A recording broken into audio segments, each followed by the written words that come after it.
Halo hipster, di video kali ini kita akan belajar memahami komponen yang ada di Figma. Tapi sebelum itu, kita intro dulu.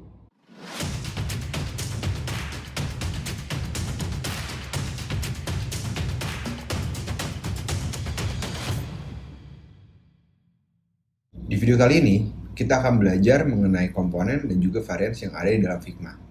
Kita mulai. Jadi, apakah itu komponen?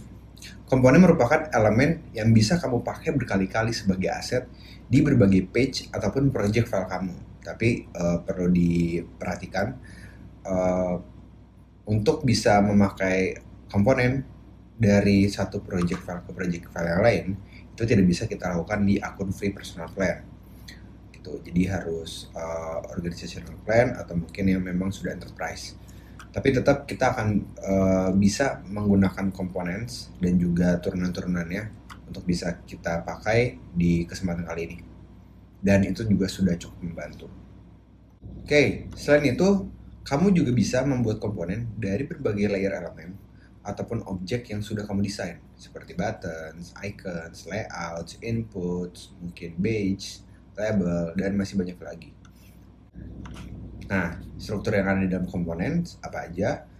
Terdapat dua hierarki struktur yang ada di dalam komponen.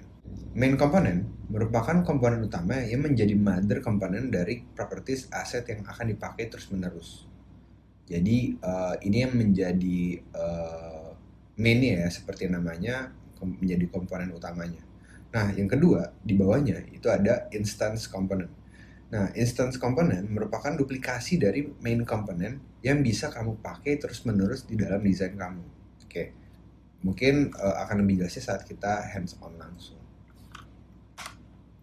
Nah, ini contoh kedua struktur komponen tadi, jadi main component dan instance component. Mereka dibedakannya berdasarkan apa? Berdasarkan simbolnya di layer panel di sebelah kiri. Nah, kalau main component dia simbolnya itu, kalau komponen semuanya umum, warnanya akan menjadi ungu saat kita mengaktifkan atau mengconvert dari layer biasa menjadi komponen. Nah, untuk main komponen dia ada simbol belah ketupat, sedangkan untuk instance dia bentuknya itu adalah belah ketupat yang kosong, hollow, seperti itu. Coba kita hands on langsung ya. Oke, kita akan mencoba membuat button dari kedua elemen yang sudah tersedia, yaitu icon plus dan juga button. Tulisan button, elemen layer ya, elemen text. Dan sebelumnya kita sudah belajar memakai auto layout dan constraint, so jangan sampai kalian belum menonton itu dan belum mempelajari itu, karena di sini kita akan memakai banyak penggunaan auto layout di dalam pembuatan komponen. Oke, kita akan coba membuat button dari kedua layer ini. Pertama-tama silakan kalian seleksi keduanya, lalu kalian auto layout. Alignment-nya bisa ditaruh di pojok kiri tengah, left middle ya. Lalu mungkin aku atur jarak antara elemennya, paddingnya, spacingnya itu di 8. Oke, kita udah kita lakukan auto layout nih. Lalu kita berikan sebuah fill seperti ini ya. Kita sudah berikan fill di dalam auto layoutnya. Sekarang kita akan coba atur padding dari auto layout ini.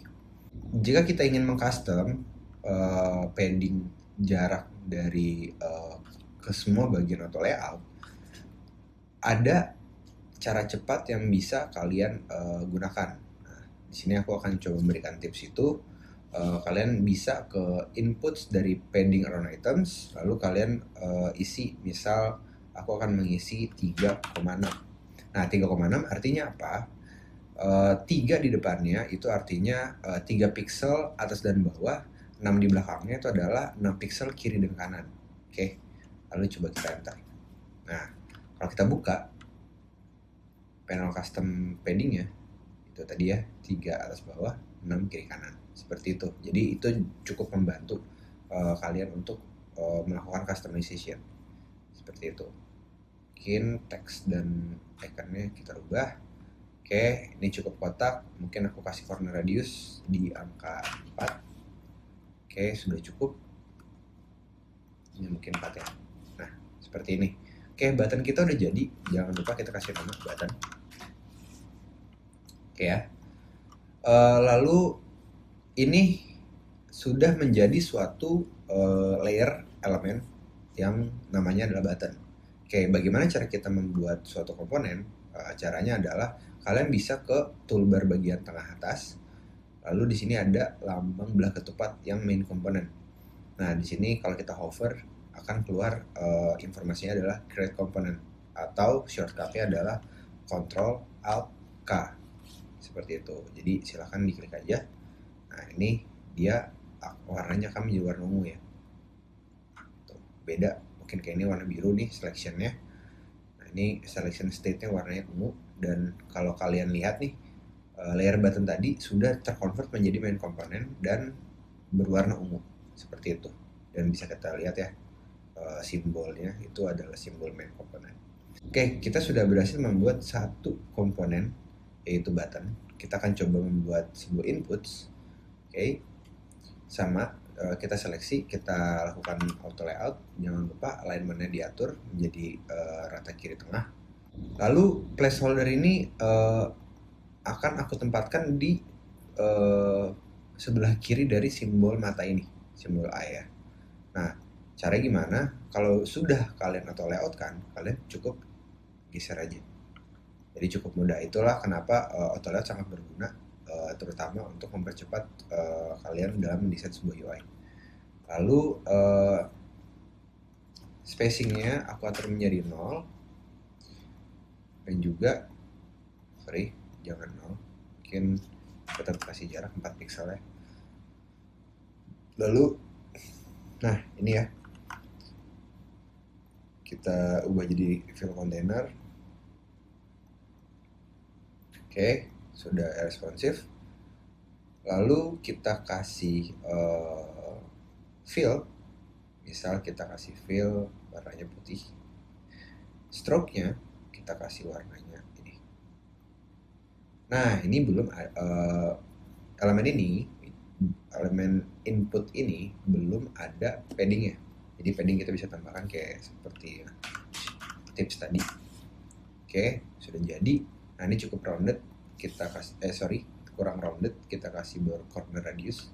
Aku kasih 4, jadi aku akan kasih 4. Oke, sudah jadi input kita. Sekarang jangan lupa kita ganti namanya menjadi input. Sekarang sama seperti tadi, kita bisa ubah layer input ini menjadi suatu komponen. Tinggal kita klik di bagian sini tengah atas ya, namanya create component. Oke, sudah jadi. Dan kalau kalian ingin lihat, ada sebelah layer di bagian layer panel input tadi yang mungkin sebelumnya ada layer biasa, sekarang sudah menjadi layer komponen. Oke. Nah, sekarang pertanyaannya adalah instansnya terus di bagian mana? Instansnya kalian bisa melakukan beberapa cara. Ada beberapa cara ya. Pertama, kalau kalian copy main komponen ini, misal nih kalian Ctrl C lalu kalian Ctrl V atau paste ya. Nah, bisa dilihat ya, ini ada secara di dalam canvas, ini bentuknya sama, tapi yang berbeda adalah layernya. Layer yang ada di layer panel untuk button, dia tuh simbolnya adalah belah ketupat kosong. Itu artinya ini adalah sebuah instance. Jadi cara membedakan seperti itu ya. Oke, ini kita taruh sini. Nah, ada cara yang lain. Ada kalian misalnya nih kita selection si main komponen button ini, lalu kita Ctrl D, sama ya. Sebenarnya Ctrl C copy lalu paste sama duplikat sejauh ini sama aja. Dan ini hasilnya akan sama, dia akan menghasilkan instance. Jadi itulah kenapa main komponen disebut mother, komponen utama, karena akan ada di saat kita mengcopy ini dia akan menghasilkan banyak instance seperti itu. Oke, Tapi selain itu kalian juga bisa mengakses komponen yang sudah kalian masukkan tadi itu di panel sebelahnya layer. Nah, itu ada panel assets. Nah, di panel assets kalian bisa cari button ya. Tadi kita namanya adalah button. Nah, nih ya. Kalian bisa drag and drop. Terus, dan ini saat kita cek layernya, ini sama. Ini adalah sebuah instance. Seperti itu. Atau shortcutnya kalian bisa memakai shortcut di keyboard yaitu Shift I. Lalu kalian ketik aja button, atau tadi bisa dicari sama aja. Lalu kalian enter. Nah, sudah jadi. Seperti itu ya. Jadi ini akan mempermudah banget proses workflow kerja atau workflow kalian untuk mendesain sebuah user interface menjadi lebih efisien dan cepat saat kalian sudah membuat komponen-komponennya. Seperti itu. Lalu pertanyaannya adalah, instansi ini bisa diedit nggak? Nah, instansi ini bisa di-overrides. Itu istilahnya untuk mengedit. Overrides artinya kita mengubah properti yang ada dalam instance dan properti tersebut tidak berdampak kepada main komponennya. Contoh, button kita seperti ini ya. Mungkin kita mau ganti warnanya menjadi lebih gelap. Nah, saat instance diganti, dia tidak akan berubah. Seperti itu. Ini jadi disable state-nya mungkin nah seperti ini. Oke. Ya, ini tidak ter-override gitu. Lalu apakah kita bisa mereset ini saat kita mungkin tidak sengaja mengganti properti yang ada di instance suatu komponen? Apakah kita bisa reset? Bisa. Kalian bisa ke panel sebelah kanan di panel instance options, lalu kalian bisa reset all overrides. Dia akan kembali ke bentuk main komponen aslinya lagi. Sama seperti ini, kita bisa multiple, kita reset all overrides, dia akan kembali lagi. Seperti itu. Terus tulisannya bisa diganti? Bisa. Misalnya kita ubah jadi join atau kirim atau tambahkan. Ini bisa dan tidak berdampak ke main komponen di atasnya. Oke. Apakah kita bisa mengubah instance ini menjadi layer biasa lagi? Nah, untuk melakukan itu bisa, kalian bisa klik kanan lalu detach instance, atau tadi di menu komponennya silakan tinggal lakukan detach instance saja. Nah, dia akan kembali lagi berwarna hitam tuh layernya dan tidak menjadi instance dari main komponen yang ada di atasnya, yaitu main komponen button. Nah, tadi kita sudah belajar bahwa kita bisa mengubah properti yang ada di dalam suatu instance komponen dan tidak berdampak ke main komponennya. Pertanyaannya adalah, apakah bisa kita balik? Apakah saat kita mengubah properti di main komponen itu akan berdampak ke instance komponen? Jawabannya adalah ya. Jadi saat kalian melakukan perubahan properti, misal ini adalah main komponen dari button, kita rubah warnanya mungkin menjadi warna pink, dia akan automatically merubah ke semua instansi yang ada. Seperti itu. Kita rubah buttonnya, tulisan buttonnya ya, kita rubah jadi join. Nah, dia akan berubah semuanya. Oke. Nah, hal ini membuat kita menjadi lebih cepat untuk merubah atau merevisi komponen-komponen yang kita punya. Jika kalian sudah menaruh beberapa instance dari main komponen tersebut di beberapa desain interface kalian di project file yang sama ya, seperti itu. Dan ini bisa kalian revisi hanya dengan mengubah main komponennya aja. Oke, sekarang apakah sama dengan placeholder? Sama. Kita bisa tadi Shift I, kita cari inputs namanya. Oke, sama ya. Dan kalian bisa lihat tuh di layer panel bahwa input yang ada di bawah ini itu berbeda dengan yang di atas, karena yang di atas ini adalah main komponennya, sedangkan bawah ini ada instance-nya. Nah, Sekarang nih kita bisa rubah juga, misalkan nih isi password kamu gitu. Dan ini sudah responsif. Oke, jadi kita sudah bisa membedakan antara main komponen dengan instance komponen. Oke, kita masuk ke materi selanjutnya. Tadi kita sudah mengenal komponen itu seperti apa dan struktur-struktur hierarki bagaimana. Juga properti yang bisa dirubah yang ada di dalam main komponen. Oke, selanjutnya kita belajar tentang variance yang ada dalam komponen. Jadi, komponen itu selain dia memiliki main komponen dan juga instance, ternyata komponen juga memiliki variance atau variasi. Nah, variance di komponen merupakan variasi dari suatu main komponen yang nantinya akan mempermudah kamu dalam mengubah variasi pada instance komponen yang sedang digunakan. Oke, di dalam varian itu ada dua parameter. Pertama ada property, lalu yang kedua adalah value-nya. Jadi property itu sama kayak ya propertinya ya, mungkin entah itu state, mungkin itu type, mungkin itu size gitu, atau mungkin ada icon atau tidak gitu. Nah, value itu adalah nilainya atau variasinya. Figma memberikan perbedaan atau memberikan sebuah variasi berdasarkan nama dari main komponen atau komponen yang sedang digunakan. Jadi dia bisa memberikan suatu variasi based on dari nama itu. Oke, selanjutnya tadi kita sudah tahu property dan value-nya ya. Sekarang nih kita bisa tahu juga bahwa saat kita sudah mengambil instance komponen, kita bisa merubah saat kita sudah menentukan property dan value-nya tentu ya. Kita bisa merubah entah itu state-nya, type-nya, mungkin icon left, icon right gitu ya, beberapa variasi-variasi yang ada. Nah, kenapa variansi itu sangat berguna di komponen?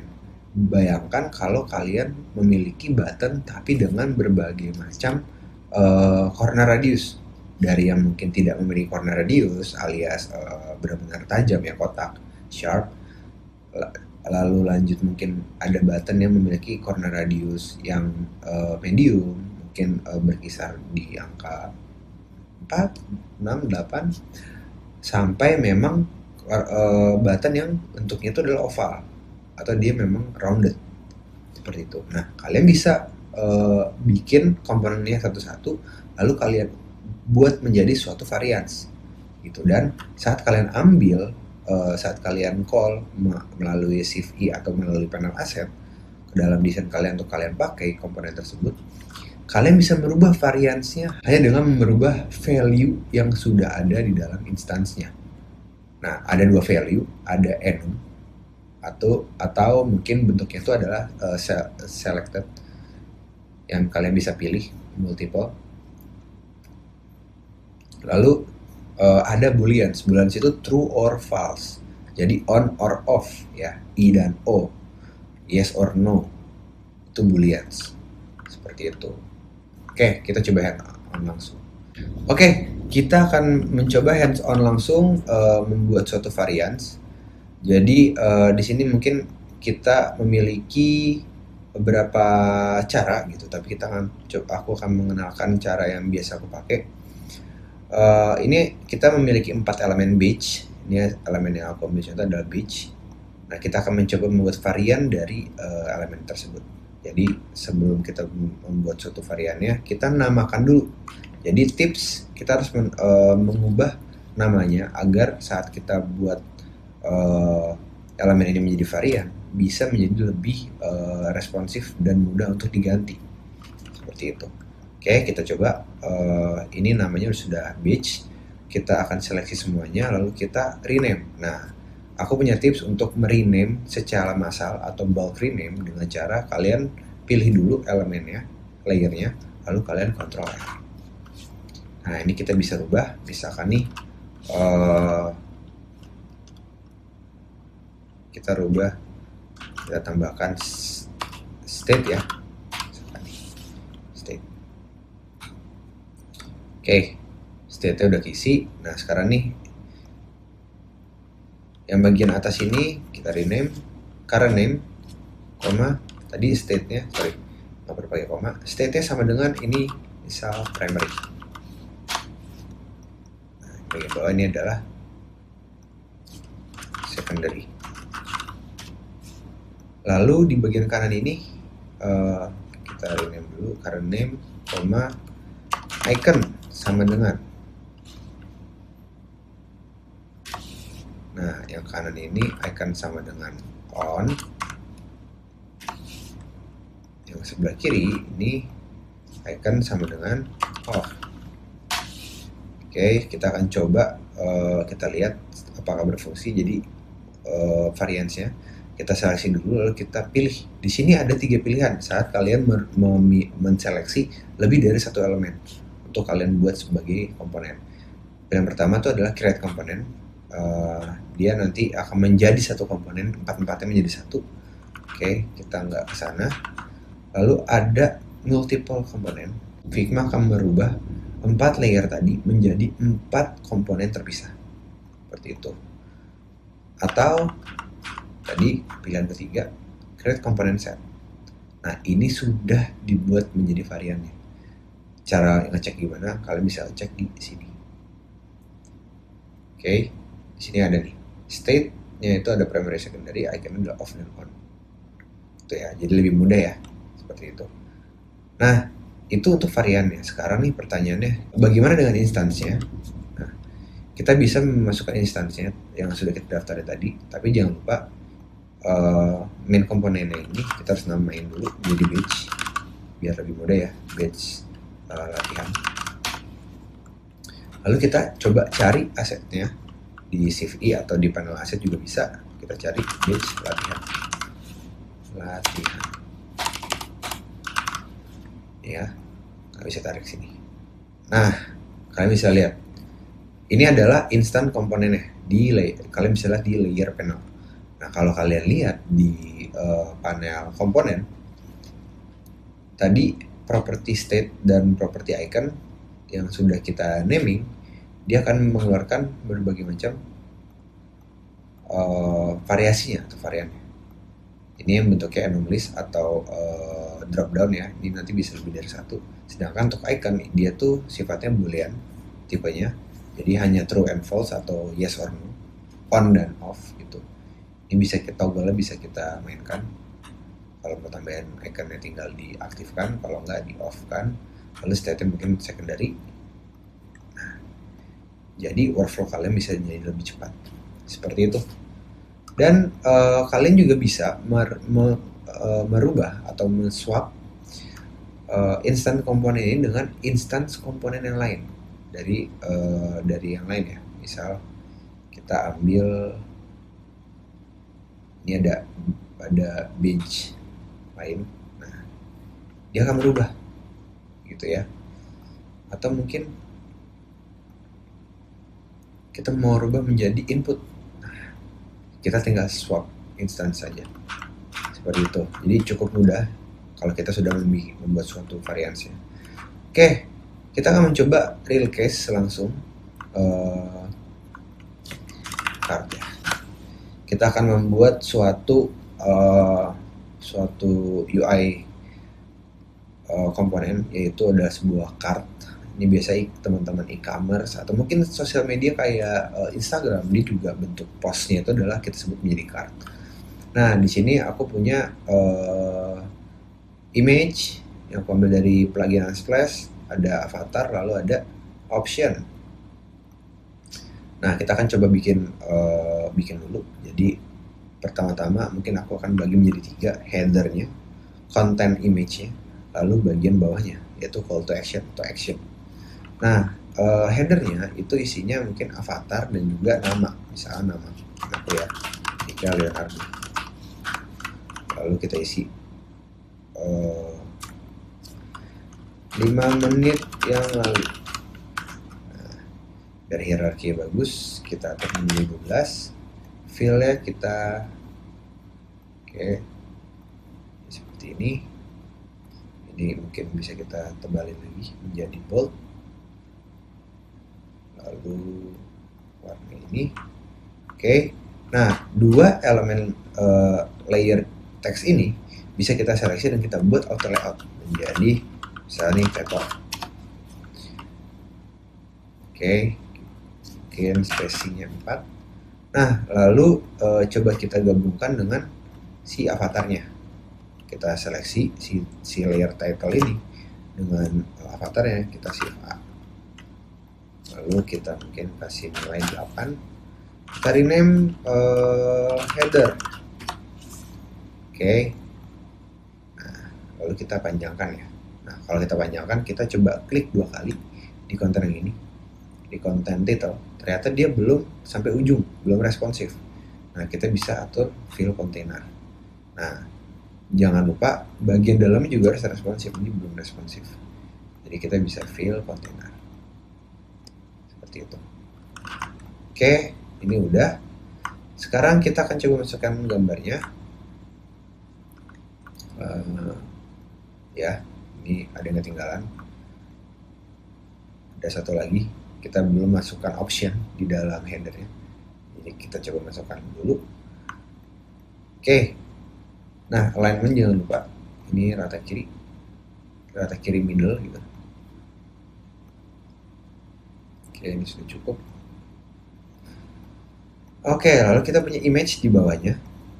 Oke, mungkin ini sudah cukup. Mungkin kita atur sedikit constraint-nya menjadi scale and scale. Oke, harusnya sudah aman ya. Nah, lalu selanjutnya kita bikin action di bawahnya. Tadi aku memasukkan button ya.